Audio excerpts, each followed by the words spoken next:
Joel Brierre is co-founder and CEO of Five, a 5-MeO training and data platform, and the Tandava Institute, a 5-MeO retreat center in Mexico. Here today to talk about 5-MeO DMT and rethinking the human brain, please welcome Joel Brierre.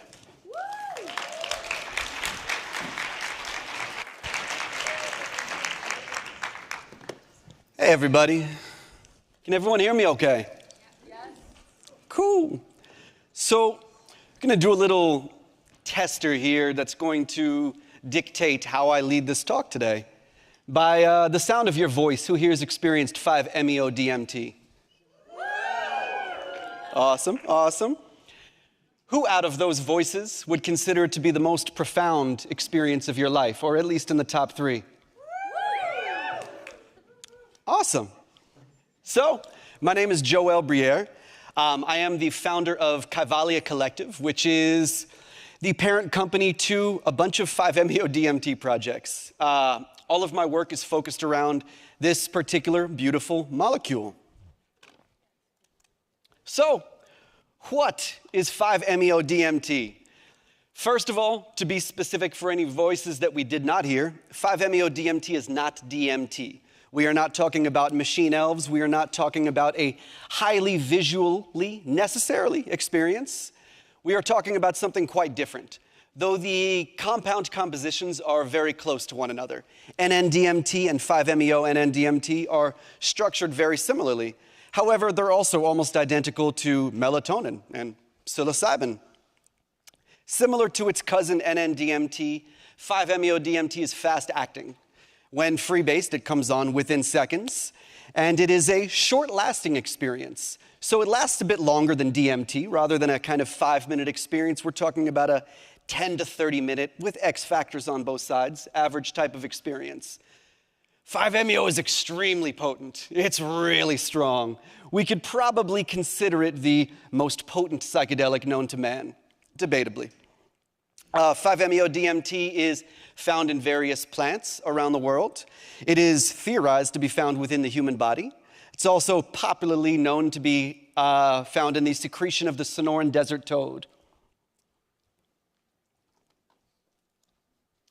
So, you may have heard 5-MeO DMT get the nickname the God molecule. Why would we call it the God molecule?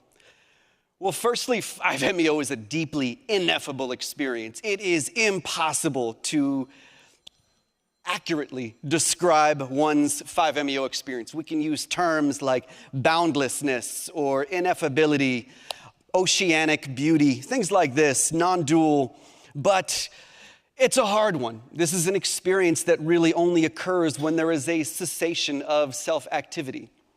So many may experience it as merging into a brilliant, blinding white light and becoming part of that light. Some people experience it as merging into an infinite black void. 5-MeO has an interesting history. I would say its earliest use would be found in snuffs, Amazonian snuffs in Colombia. These snuffs were also found in Haiti as well as many other countries. Yopo and Vilka would be two of the more popular ones. However, for anyone who's ever experienced either of those two, they're very, very different. While 5-MeO is involved in the equation, it is a small part of that equation. So 5-MeO in its more purative use is more of a recent bit of history. It was first synthesized by a Japanese scientist in 1936. And then saw some good underground use in the 60s and 70s and 80s. Dr. Ralph Metzner really pioneered the insufflated use and wrote a book about it known as The Toad and the Jaguar. And in 1983, a wild psychonaut named Ken Nelson noticed in an anthropological report that 5-MeO DMT was present in a toad species. And so looked into it, found out where the toads were, and went to the Sonoran Desert and milked himself a toad. He expressed from the paratoidal gland this milky substance on the windshield of his truck and let it dry overnight. And that next morning, Ken Nelson was theoretically the first human to smoke toad vapor or toad secretion. At this time, 5-MeO-DMT was already known in use in its synthetic form. So oddly enough, 5-MeO is one of those rare ones where synthetic use kind of predates naturalistic use, snuffs excluded. In 2011, 5-MeO-DMT was scheduled in the United States. We call it Black Friday. And, my first time, I think, was in 1999. We could order it right off the internet. It was pretty sweet. And then chaos ensued. So then began the toad boom. Around the late 2000s, early 2010s, this medicine began to get spread around the world. There were two very notable individuals who began filming their ceremonies and posting them on YouTube and doing big groups. And news of this started catching like wildfire. Then very quickly, things got pretty bad because people started getting harmed. You started hearing about deaths happening. You started hearing about destabilization, some other wild things. And there was a bit of a call to action. And the first WeBack happened in Mexico City, the World Bufo Alvarius Congress. And that was as recent as 2018. And so that was one of the first times that a lot of us 5-MeO family got to meet in person. And it was also right around when the conclave released the best practices document, which became the skeletal structure for safe and ethical use of 5-MeO-DMT. Again, this is a newer medicine that we do not have an ancient indigenous lineage to lean on for wisdom. This is a medicine that, because of its close relative DMT, kind of seemed like you could just get your hands on some 5-MeO in a pipe and begin serving it to people. So all of a sudden, we had a whole lot of people who maybe had one or two experiences with 5-MeO under their belt and absolutely no therapeutic understandings whatsoever, serving people the most powerful psychedelic on the planet. And things got wild. And then in 2021, we founded the Tandava Institute, and that was in Tepoztlán, Mexico. And Tandava was the world's first above-ground center focused completely on 5-MeO-DMT. And shortly after that, we ended up putting out 5. And 5 was kind of created out of an act of desperation. A lot of people were being harmed, like I said, and there was no centralized area for resources and harm reduction and education. So 5 first began as a centralized hub of information. 5-MeO-DMT is being pursued for a lot of different therapeutic reasons. At our center, we take on a lot of different people from a lot of different places for different outcomes. 5-MeO-DMT is currently under clinical trials with companies like Beckley Psytech, with GH Research, and with a few other notable names. It's being studied for PTSD, depression. I think Beckley is doing it for treatment-resistant depression and substance abuse disorder, and they are in phase 2A and 2 right now, I believe. 5-MeO-DMT is also showing very significant promise for central nervous system disorders and neurological disorders, and I'll get to that shortly. Here's a few just somewhat recent studies that have occurred, and just for example, PTSD. An article from Frontiers in Psychiatry found that a single dose of vaporized bufotoxin led to clinically significant improvements in PTSD. The improvements were maintained at 1, 3, 6, and 12-month follow-up. And that was one of the studies that was an inspiration for the highly evangelical headline that many of you may have seen back in maybe 2021. A single inhalation of toad vapor will cure anxiety and depression for at least 4 to 6 weeks.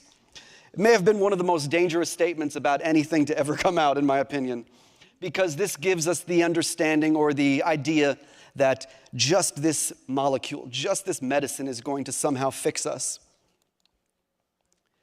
5-MeO is very interesting neurologically speaking.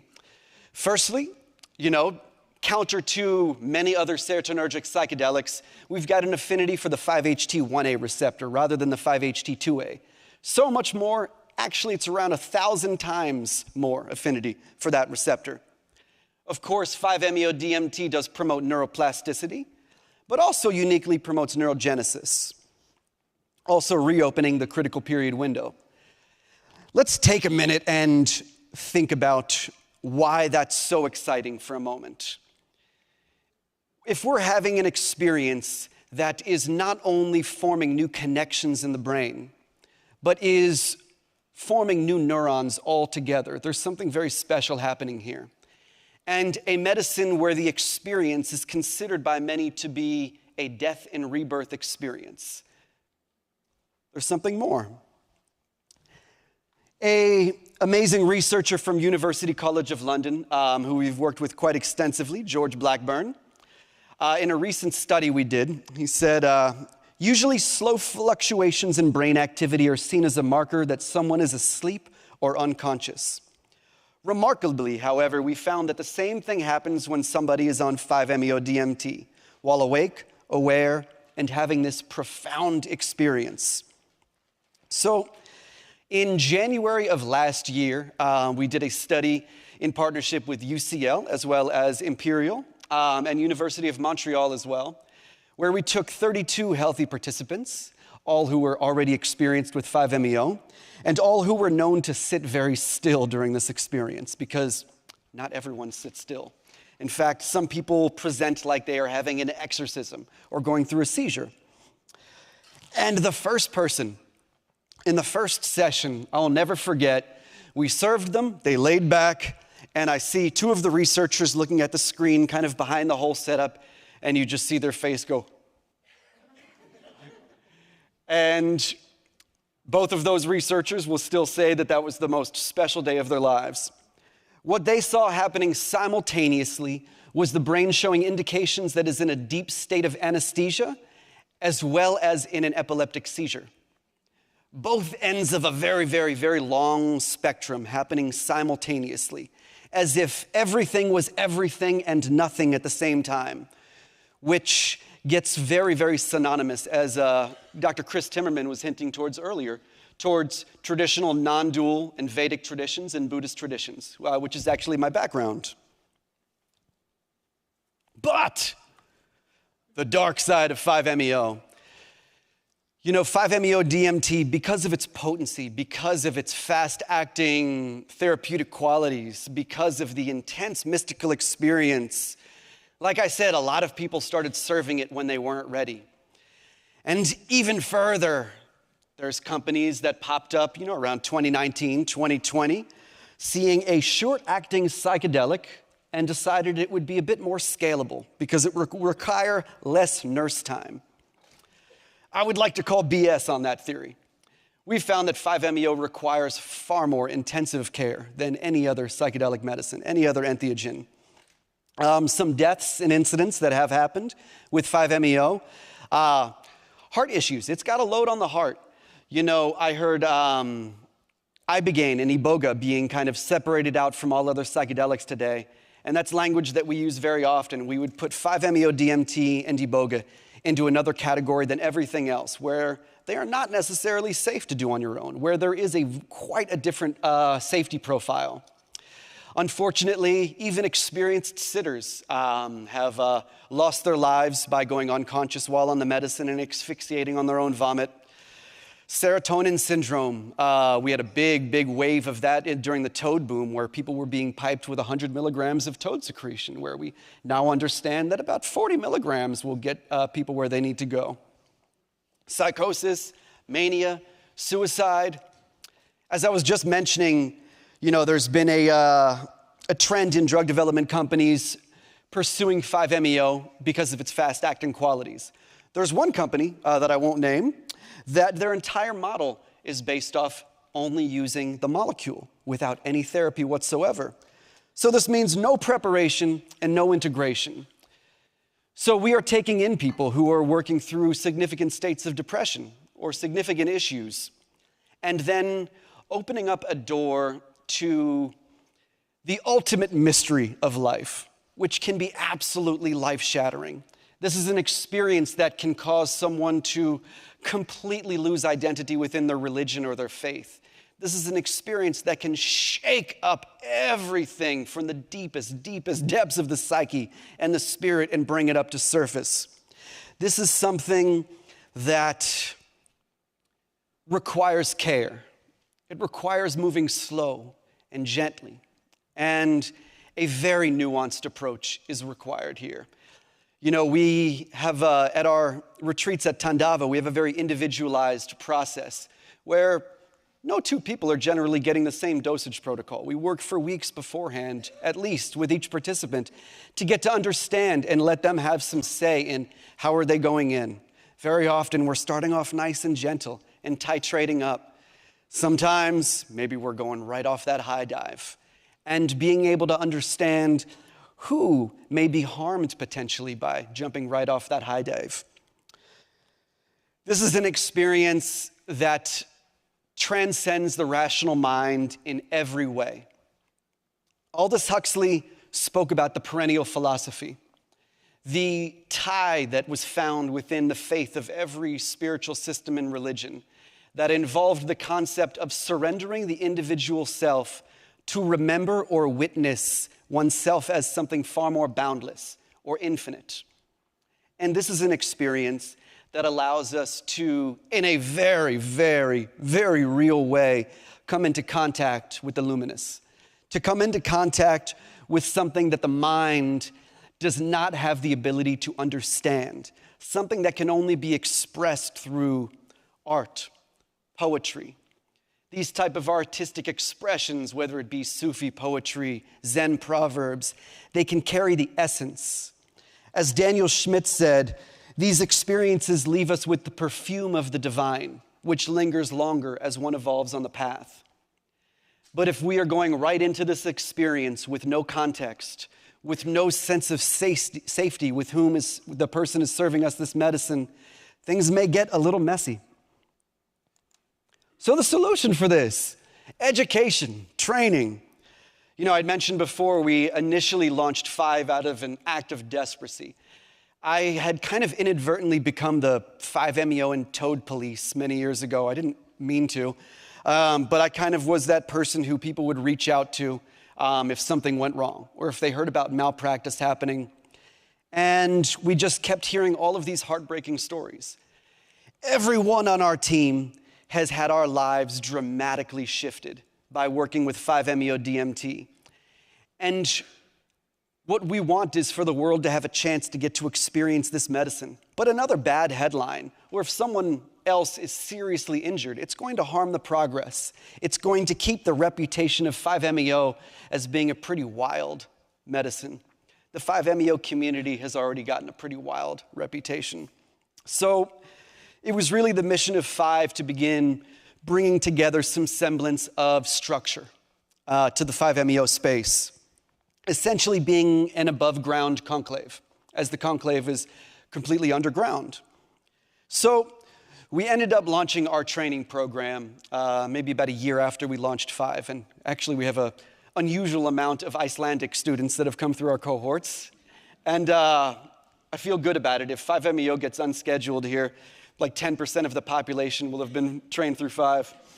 So, you know, through our training program, something that we realized was very important was this couldn't just be my knowledge and the knowledge of my limited team. We needed experts in all of their fields. And so we have almost 40 teachers in our training program. We have everything from neuroscience to pharmacology to mysticism, understanding all of the different unique facets that are needed to safely and effectively serve this powerful molecule. And so our training program is 9 months long, and it's done 8.5 months online to where we're meeting every Monday. Every week, students are getting multiple videos, they're getting handouts, and we discuss all of that content on our Monday class. And then after all of that, they come down to see us in Tepoztlán, in Mexico, for 2 weeks. 2 weeks of diving in deep. And this isn't just 2 weeks of teaching the structures of how to serve 5-MeO. This is diving deep. This is diving deep into the soul.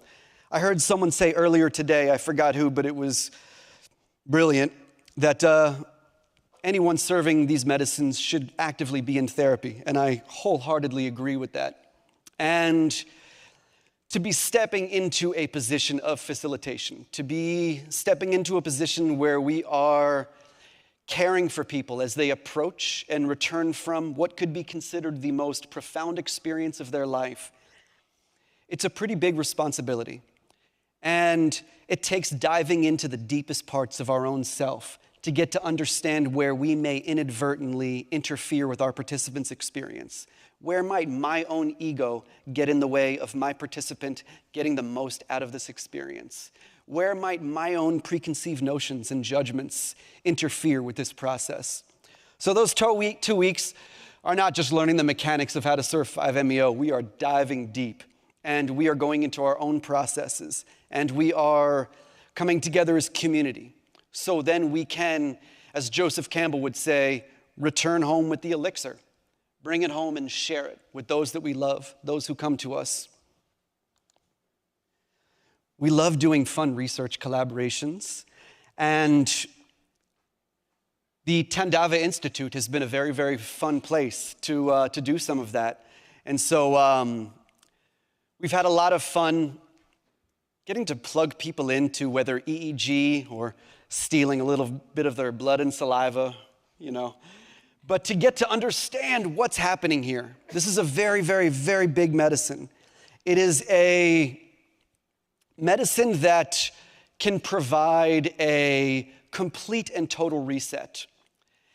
A medicine that can provide a complete shift in the way I experience myself, my surroundings, my loved ones, my communities.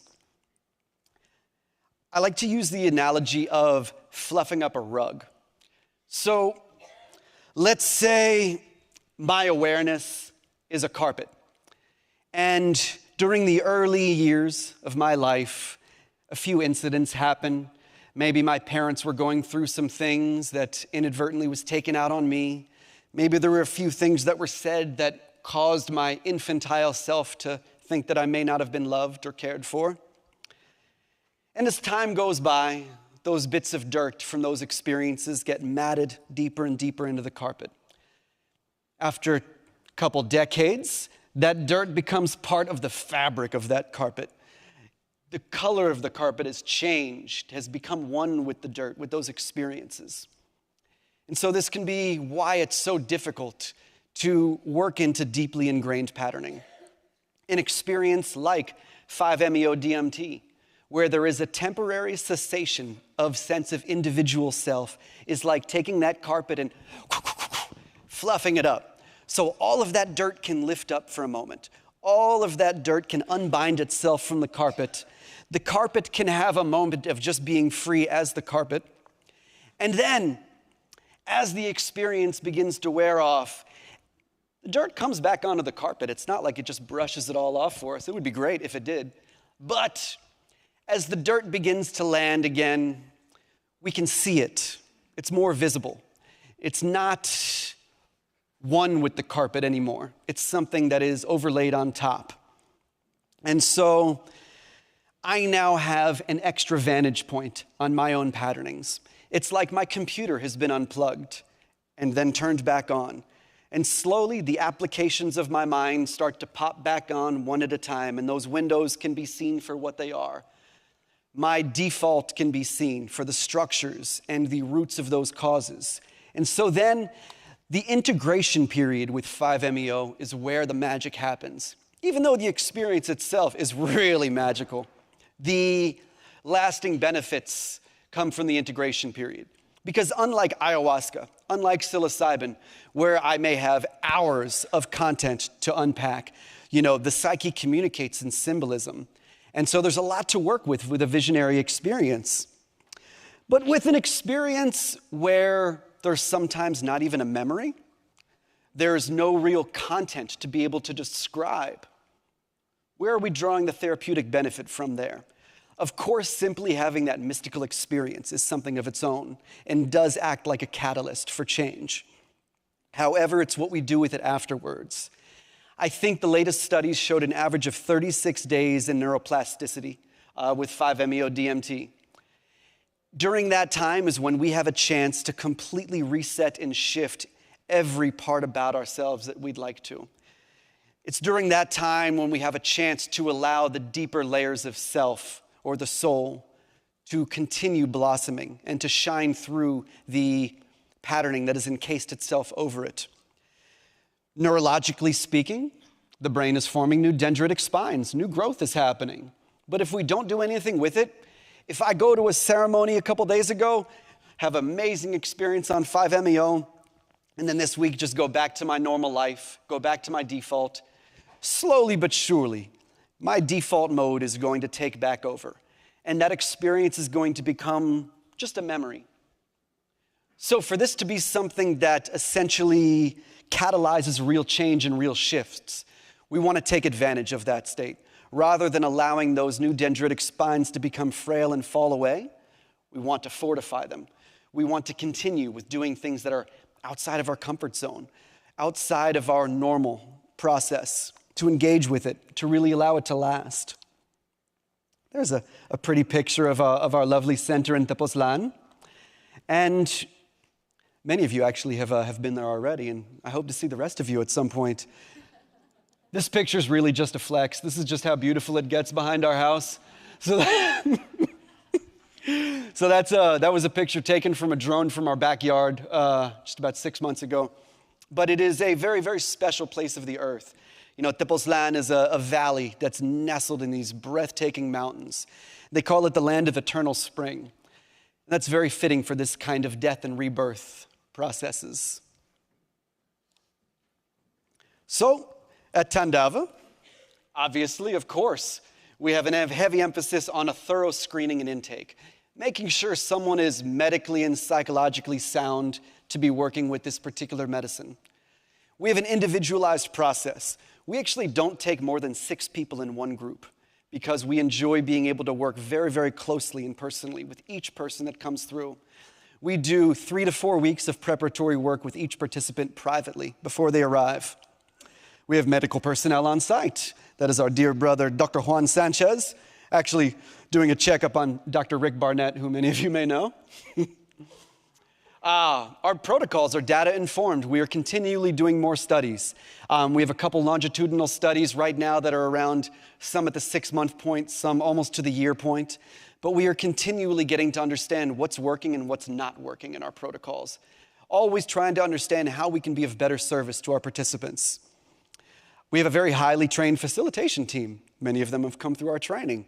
But we don't work with people who have had minimal experience with this medicine because 5-MeO is a different beast. And a lot of our training programs, and the cohorts are mostly therapists and clinicians, is a lot of kind of decoding or kind of removing automatic patterns of pathologizing because there are many, we'll say, things that can show up in a 5-MeO process that many people would immediately put someone on medication for. A lot of times it's going to get a bit messier before it gets neat. And then afterwards, each participant is assigned their own integration specialist from our team that they work with personally for at least 4 weeks. And we've got a wide range of specialists with different skill sets. So the idea is choosing these specialists who has the appropriate understandings for this participant and what they're looking to get out of it. Essentially, through 5 and Tandava, we've been attempting to create an ecosystem for 5-MeO DMT. Again, this being a new medicine, this being a bit of a wild cowboy medicine, there needs to be a lot of elements coming into play here.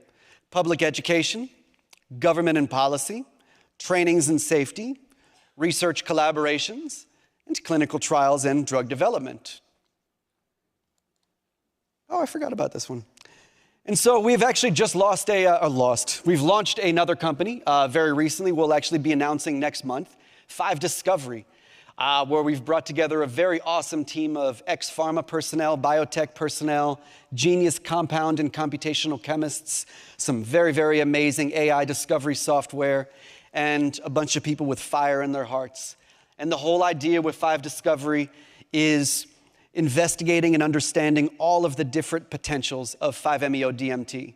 So currently our focus is actually we are creating a compound that is inspired by 5-MeO. It is actually non-hallucinogenic, would be classified as a neuroplastogen, and it's focused on traumatic brain injuries. We're mainly working with athletes and MMA fighters. And as we come to time, that's really about it. You know, my message to you is 5-MeO-DMT is something I deeply believe in. And 5-MeO-DMT has the potential to completely unhinge your life in the worst ways if we do not go about it with respect and reverence. Be a part of a movement.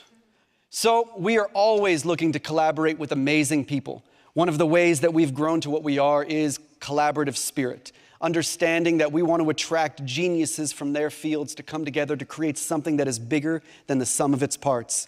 So please come talk to me, neuroscientists, chemists, representing academic institutions, impact entrepreneurs, investors and funds. There's lots of work out there. There's lots of fun stuff to be explored, and let's do it together.